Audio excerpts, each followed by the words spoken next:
Hello, ഞാൻ ഇന്നിവിടെ ഉണ്ടാക്കുന്നത് അപ്പം, ബ്രെഡ്, ചപ്പാത്തി, പൊറോട്ട, പുട്ട് എന്നിവയുടെ കൂടെ കഴിക്കാൻ പറ്റിയ എഗ് റോസ്റ്റ് റെസിപ്പിയാണ്. ആദ്യം കഴുകി വൃത്തിയാക്കിയ ശേഷം മുട്ട പുഴുങ്ങിയെടുക്കാം.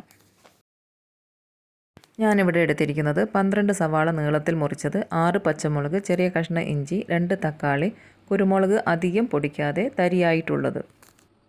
ആദ്യം അരിഞ്ഞു വെച്ച സവാള, 1 ടേബിൾ സ്പൂൺ മഞ്ഞൾപ്പൊടി, ഉപ്പ്, പച്ചമുളക്, ഇഞ്ചി എല്ലാം ഒന്ന് കുഴച്ച് യോജിപ്പിച്ചെടുക്കുക.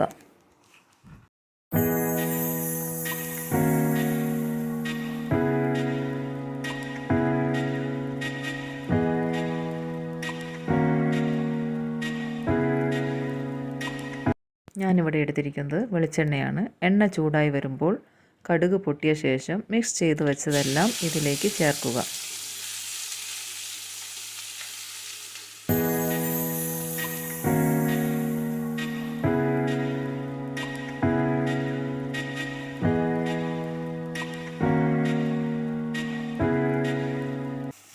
തീ കുറച്ച് ഉള്ളി വാടി വരുന്നതുവരെ ഇളക്കിക്കൊണ്ടിരിക്കണം. ഉപ്പ് പോരെങ്കിൽ ഉപ്പ് ചേർത്ത് 1 ടീസ്പൂൺ മുളക് പൊടിയിട്ട് ഇളക്കിയ ശേഷം അരിഞ്ഞു വെച്ച തക്കാളി ഇതിലേക്ക് ചേർത്ത് കൊടുക്കുക.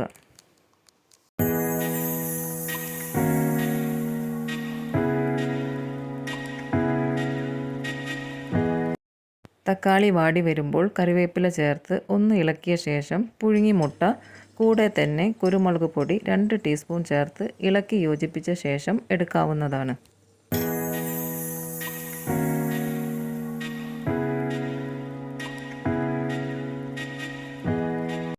അങ്ങനെ നമ്മുടെ എഗ് റോസ്റ്റ് തയ്യാറായി കഴിഞ്ഞു. വീഡിയോ ഇഷ്ടപ്പെട്ടാൽ ലൈക്ക് ചെയ്യുക, ഷെയർ ചെയ്യുക, സബ്സ്ക്രൈബ് ചെയ്യുക. പുതിയൊരു റെസിപ്പിയായിട്ട് വീണ്ടും കാണാം.